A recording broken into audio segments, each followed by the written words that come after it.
تو پھر قیامت کا انتظار کیجئے، نہیں، اسے مقابلہ کرنا چاہیے۔ خبردار، اگر تم نے ایک قدم اٹھانے کی کوشش کی تو میرا دوسرا قدم ہوگا، اگر تم نے ایک بولنے کی کوشش کی تو تمہارے منہ پر تماچا مارا جائے گا، اگر تم نے گولی چلانے کی کوشش کی تو میں تم سے مقابلہ کرنے کے لیے ہم بھی برسرے پیکار ہیں، لڑ سکتے ہیں۔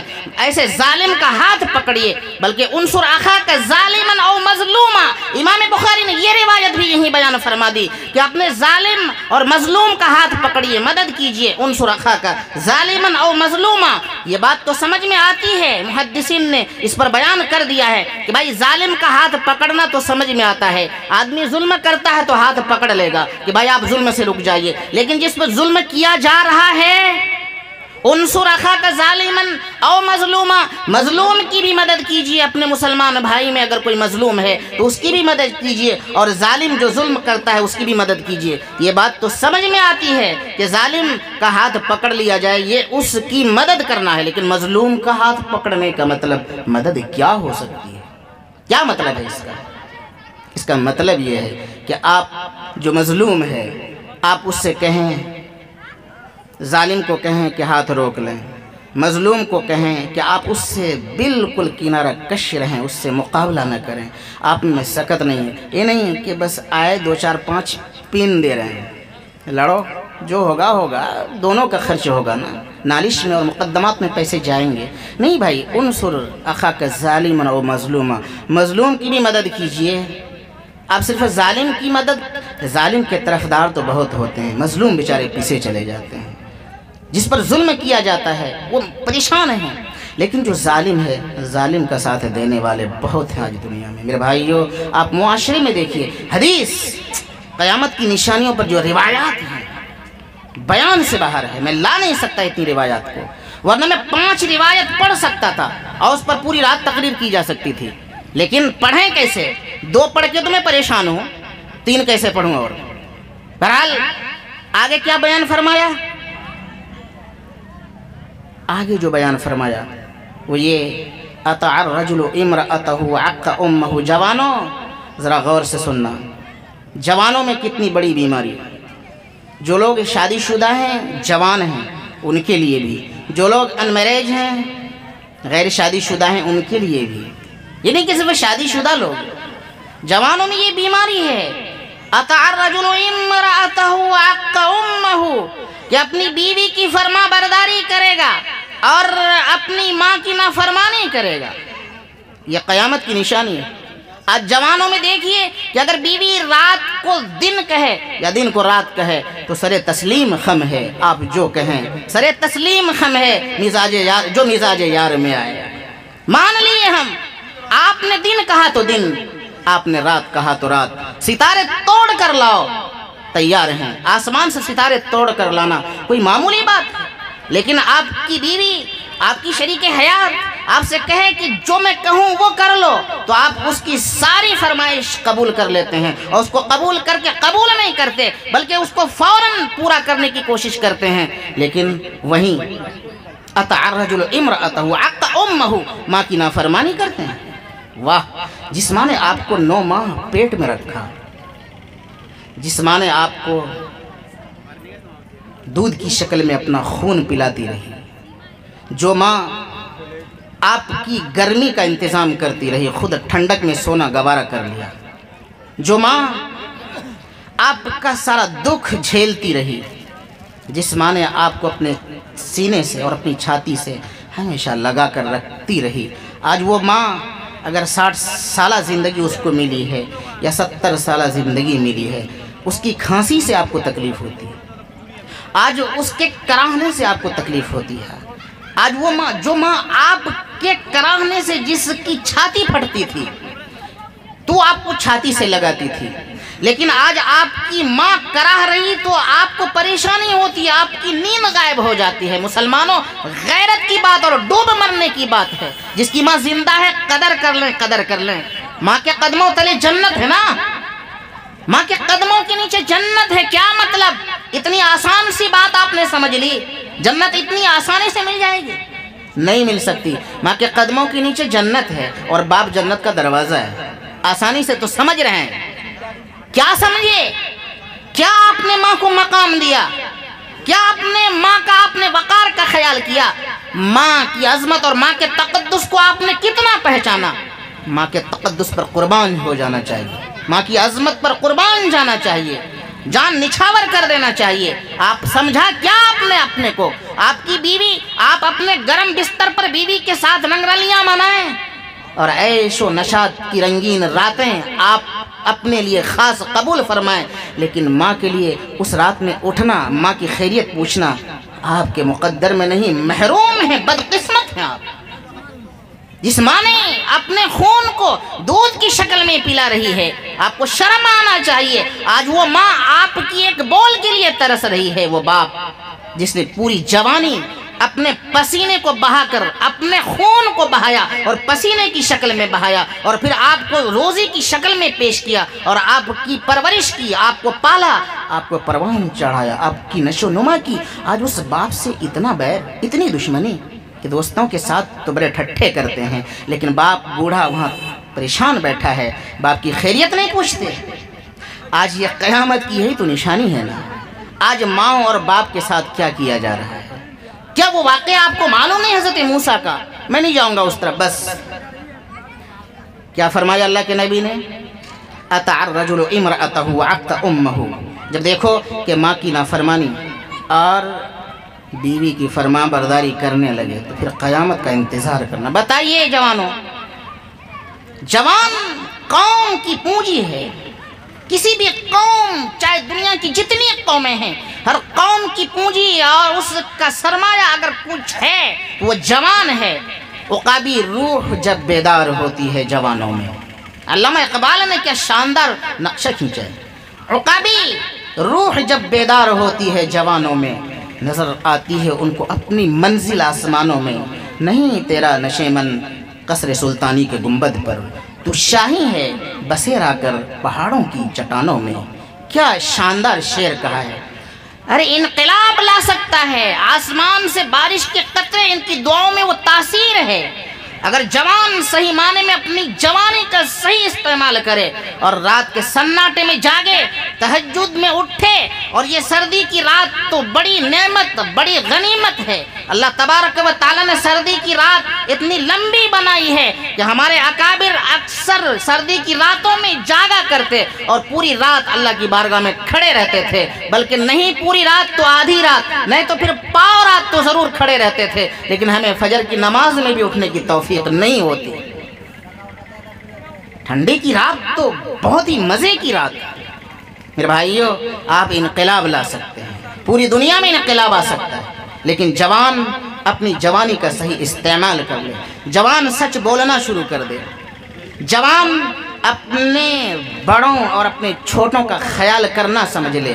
دلی چلے گئے کیا 2-4-5 ماہ رہے، آئے تو بس تیرے کو میرے کو یہاں کی زبان اب بھول جاتے ہیں، نہ پھر وہ اپنے پڑوس کا مقام سمجھتے ہیں، نہ اپنے باپ کو سمجھتے ہیں، نہ ماؤں کو سمجھتے ہیں، نہ بہنوں کی عزت و وقار اس کے ذہن و دماغ میں ہوتا ہے۔ پتہ نہیں کیا پڑھ کے آتے ہیں۔ 2-4-5 مہینے رہے تو دلی کا رنگ چڑھا، اور ایسا رنگ چڑھا کہ آپ پھر کسی کو اپنا سارا رنگ یہاں کا بھول جاتے ہیں، وہیں کے ہو کے رہ جاتے ہیں۔ یہ ادب کے خلاف ہے۔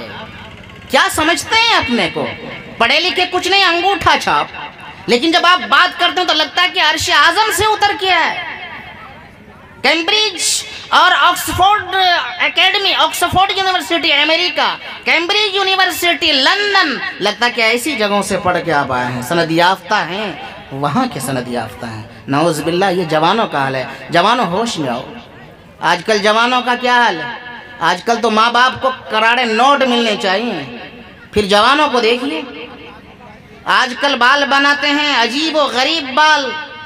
اللہ کے نبی نے پہلے ارشاد فرمایا تھا کہ قرب قیامت میں جوانوں میں ایک بیماری پیدا ہوگی، اور وہ بیماری یہ ہوگی کہ دیکھنا کہ سر کے بال کہیں سے چھوٹے اور کہیں سے بڑے بنائے جائیں گے۔ جب دیکھو کہ ایسی صورت پیدا ہو رہی ہے تو سمجھ جاؤ کہ قیامت آ گئی۔ آپ اس نشانی کو بھول گئے۔ دیکھتے ہیں آج بال ادھر سے چھوٹے ادھر سے بڑے، واہ غضب، شرم نہیں آتی؟ مسلمان ہو، اپنی شناخت کیوں کھوتے ہو؟ تمہارا کچھ تشخص ہے، تمہاری کچھ پہچان ہے، تم اپنے بیٹوں سے خوش ہوتے ہو، بیٹا کما کر لا کر دے تو اب اس کو حرف شکایت کی طرح کچھ بھی نہیں کہیں گے، اگر کہیں گے تو گویا کہ قصوروار ہوں گے، ارے اس کی کمائی سے کیا ہوگا، مقدر میں دنیا جتنی ملنی ہے مل کر رہے گی۔ آپ کا بیٹا اگر نافرمانی کرتا ہے، آپ کا بیٹا شریعت کے خلاف چلتا ہے تو پیسے سے چونکہ بڑی محبت ہوتی ہے، اس لیے بیٹے کو کچھ نہیں کہتے ہیں۔ بھائی بیٹوں کو کہیے کہ خبردار اگر تم نے ایسے انداز سے بال بنا کر آئے، فرشتوں کی لعنت ہوتی ہے ایسے سروں پر، لیکن جوانوں میں عجیب بیماری ہے کہ وہ اسی طرح سے اسی انداز کے بال کٹاتے ہیں۔ اللہ کے نبی نے حدیث میں ارشاد فرمایا، نہا عن القزع، ایسے بال بنانے کو قزع کہتے ہیں، قاف زائن، یعنی قزع کرنا جائز نہیں، نہا عن القزع، قزع سے منع فرمایا اللہ کے نبی نے، لیکن قزع کرتے ہیں۔ باپ کو فکر ہے، نہ ماں کو فکر ہے، نہ معاشرے کو فکر ہے، یہ حال ہے جوانوں کا۔ جوانوں، اس لیے میں آپ سے پیار ادب سے کہتا ہوں، میری بات آپ کو کڑوی لگتی ہوگی لیکن بات ستھری ہے میرے بھائیو۔ آگے جو ارشاد فرمایا اللہ کے نبی نے، زہرت الاصوات فی المساجد وزہرت القینات والمعازف۔ دوستو آپ دیکھ رہے ہیں NB میڈیا یوٹیوب چینل، اس طرح ویڈیوز آپ کو ملتا رہے گا، لائک اور سبسکرائب ضرور کر لینا، اور اس ویڈیوز کو اپنے دوستوں میں شیئر ضرور کرنا۔ پھر ملتے ہیں ایک اور اچھی ویڈیوز لے کر، تب تک اجازت دیجیے، السلام علیکم، خدا حافظ۔